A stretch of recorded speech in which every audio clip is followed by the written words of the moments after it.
Mask उतारो, mask उतारो, mask उतारो, मास्क उतारो, मास्क उतारो।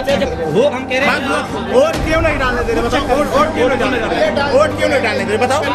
वोट क्यों नहीं डालने दे रहे बताओ? डालने दे बताओ? वोट क्यों नहीं डालने दे रहे बताओ? नहीं नहीं ऐसे कैसे? अरे यार ये तो भाजपा के एजेंट है। द लाइव टीवी, सच सबसे आगे।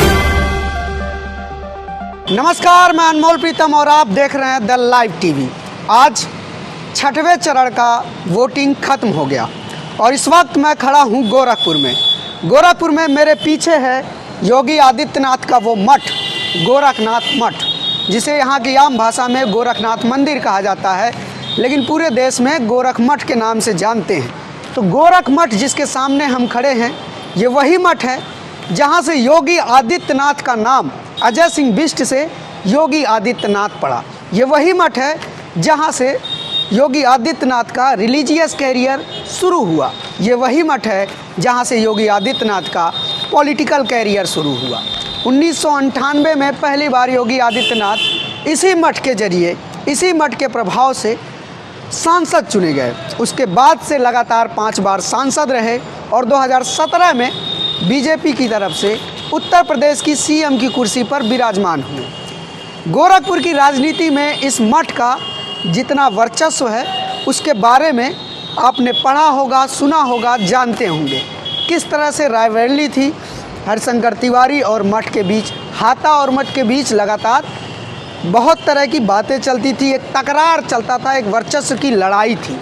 लेकिन योगी आदित्यनाथ के आने के बाद हाथा कमज़ोर होता गया और सीएम बनने के बाद तो सब कुछ योगी आदित्यनाथ के ही कंट्रोल में आ गया और मठ की उत्तर प्रदेश की राजनीति में और ख़ासकर गोरखपुर के क्षेत्र में जो वर्चस्व है वो बढ़ता चला गया। लेकिन पहले बड़ी बात कर लेते हैं, उसके बाद तमाम बातें करेंगे, बड़ी खबर पे भी चर्चा करेंगे। लेकिन पहले जान लेते हैं कि वोटिंग परसेंटेज कितना हुआ। शाम के 5 बजे तक 53.3% इस चरण में मतदान हुआ है। कितना? 53.3%। और ये 2017 से भी 3.5% कम है।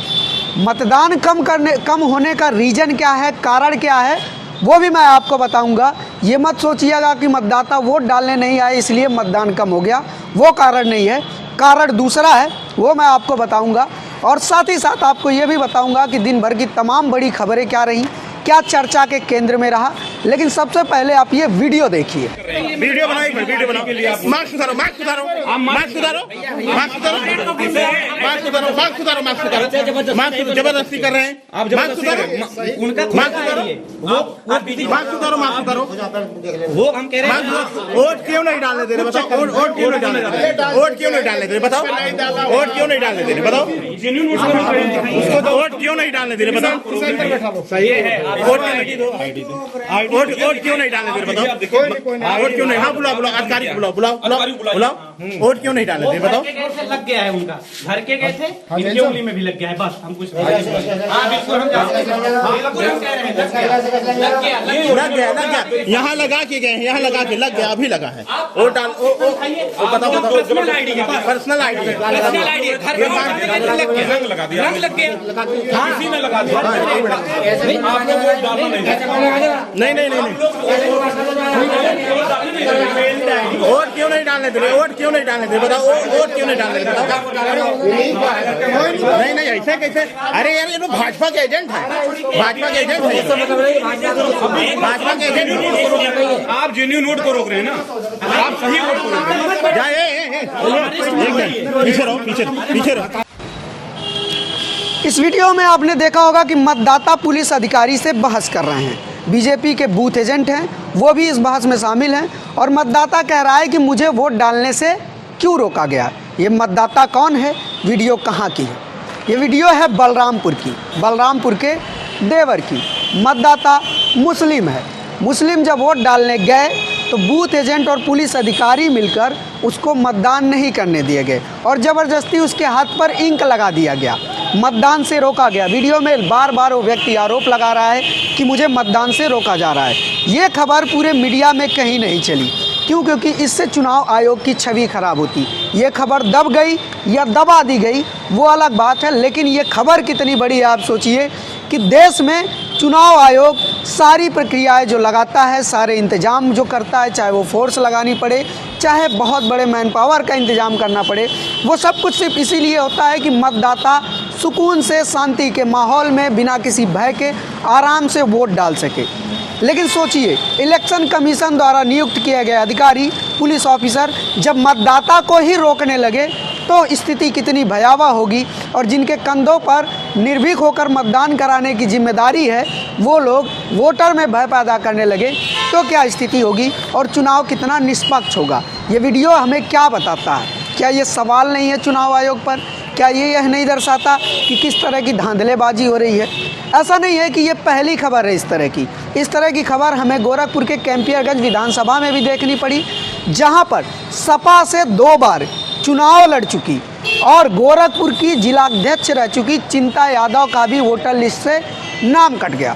सिर्फ उनका ही नाम नहीं कटा, उनके गांव से 250 लोगों का नाम कट गया। जब उन्होंने विरोध करना शुरू किया, गांव वालों ने विरोध करना शुरू किया, तो मौके पे एसडीएम पहुँचे, उसके बाद आरओ पहुँचे। आरओ के पहुँचने के बाद आरओ ने कहा कि आप लोगों का वोट नहीं पड़ेगा। गांव वालों ने विरोध करना चाहा, धरना देना चाहा, तो पुलिस उन्हें डंडे से भगाने लगी, उन्हें दौड़ाया गया, गांव तक दौड़ा गया। जब पुलिस ने उनको दौड़ाया, लाठीचार्ज करने की कोशिश की, तो उसके बाद गांव के लोगों में भय का माहौल आ गया। गांव के लोग वोट डालने नहीं आ सके क्योंकि उनको लग रहा था कि अगर वो वोट डालने जाएंगे तो उनके साथ मारपीट हो सकती है, पुलिस उनके ऊपर लाठियाँ बरसा सकती है। ऐसा एक लड़के के साथ भी हुआ। हमारी रिपोर्ट है, उसमें आप देख लीजिए कि एक लड़का दावा कर रहा है कि वो जब वोट डालने आ रहा था तो पुलिस जो थी उसने उसे रोका। उससे पूछा गया कि तुम कहाँ जा रहे हो? लड़के ने जवाब दिया वोट डालने। तो पुलिस वाले बोले कि कोई वोट नहीं पड़ रहा, तुम भाग जाओ। तो उसको भगाने की कोशिश की गई। ये मैं नहीं कर रहा हूँ, ये दावा वोटर का है। तो एक तो देखिए बलरामपुर से इस तरह की वीडियो है, दूसरी मैंने रिपोर्ट दिखाई थी कैंपियरगंज की, और साथ ही साथ किस तरह से मतदाताओं के नाम कटे हैं, चाहे वो गोरखपुर सदर विधानसभा हो, गोरखपुर ग्रामीण हो, पिपराइच हो, तमाम विधानसभाओं से लगातार वोट कटे हैं। और जिस गांव में मैं गया था वहां पर सिर्फ टारगेट करके 2 बिरादरी के लोगों का वोट काटा गया था, एक निषाद, एक यादव। चूँकि निषाद और यादव वोट कैंपियरगंज में काजल निषाद जो सपा प्रत्याशी हैं उस पक्ष में जा रहा था, इसलिए उनका आरोप है कि इसलिए हमारा वोट काट दिया गया।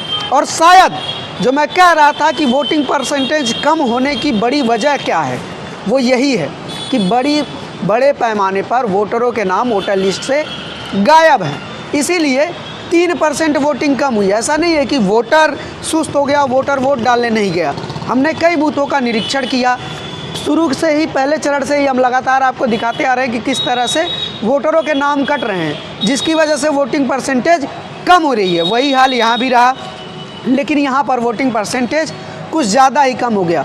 होना तो ये चाहिए था कि योगी आदित्यनाथ का गढ़ है गोरखपुर, इस पूरे मंडल में सबसे ज़्यादा वोटिंग परसेंटेज होनी चाहिए थी, रिकॉर्ड वोटिंग होना चाहिए था, लेकिन वोटिंग परसेंटेज कम हो गया। इसके पीछे का कारण सिर्फ यही है कि मतदाताओं के नाम वोटर लिस्ट में थे ही नहीं। अब असली बात कि चुनाव हो गया, वोट पड़ गया, धांधली हो गई, ईवीएम की शिकायतें आ गई, बहुत सारी बातें आ गई, बहुत सारी खबरें आ गई, लेकिन रुख किधर है? तस्वीर साफ किधर हो रही है? तस्वीर साफ कैसे हो रही है उसको आप इस फ़ोटो से समझिए। ये फ़ोटो है, मेरे एडिटर इसको दिखाएंगे 2 में। ये फ़ोटो है अयोध्या के जिलाधिकारी आवास का। अब देखिए कि जिलाधिकारी आवास का जो बोर्ड है उसका कलर कैसे बदल रहा है। पहले भगवा कलर था, उसके बाद ये हरा हुआ, हरा होने के बाद ये अब लाल हो गया। ये सब सिर्फ 24 घंटे में हुआ, भगवा से हरा, हरे से लाल। तो इससे पूरे ट्विटर में, पूरे सोशल मीडिया में ये अंदाज़ा लगाया जा रहा है कि जब सरकार बदलनी होती है तो सबसे पहले आहट अगर किसी को लगती है तो ब्यूरोक्रेट को लगती है, अधिकारियों को लगती है। और अधिकारी जब आहट भांप लेते हैं तो इस तरह की घटनाएं सामने आने लगती है। तो भगवा से हरा होना और हरे से बोर्ड का लाल हो जाना किस तरफ इशारा कर रहा है ये बताने की ज़रूरत नहीं है। फ़िलहाल अब केवल 1 चरण का चुनाव बचा है। अब तक कुल 349 सीटों पर वोटिंग संपन्न हो चुका है। अब सिर्फ 9 जिलों की 54 सीटों पर वोटिंग बाकी है। रिजल्ट लगभग साफ है। अब अगले 54 सीटों में क्या होगा, किधर किसका झुकाव होगा, वो भी एक बड़ा फैक्टर होगा, क्योंकि अभी तक ये माना जा रहा है कि लीड जिसको मिल रही है शायद वो भी मुश्किल में पड़ जाए, और जिसको लीड नहीं मिली है शायद वो भी बराबरी में आकर खड़ा हो जाए, क्योंकि 54 सीटों का मामला है, बड़ी संख्या है, 9 जिले हैं। इसलिए सरकार किधर बनेगी, और अगर अभी तक का हम ये मान के भी चले कि बराबरी का मुकाबला है, तो अगले के चरण में जिसको ज़्यादा वोट पड़ेंगे और जिस पार्टी की ज़्यादा सीटें आएंगी, जाहिर सी बात है उसकी सरकार बन जाएगी। हालांकि ये बात सही है कि पहले और दूसरे चरण में सपा आगे था, गठबंधन आगे था। उसके बाद अखिलेश यादव दावा कर रहे हैं कि हम अभी भी आगे हैं, दूसरी तरफ योगी आदित्यनाथ भी दावा कर रहे हैं, लेकिन तस्वीर साफ होगी 10 मार्च को। तब तक ऐसी बहुत सारी रिपोर्ट, खबरों और अपडेट के लिए, चुनाव से रिलेटेड तमाम छोटी मोटी जानकारी के लिए हमारे साथ जुड़े रहिए और देखते रहिए the live TV. Camera person Sanjeet के साथ मैं अनमोल प्रीतम, गोरखपुर, यूपी।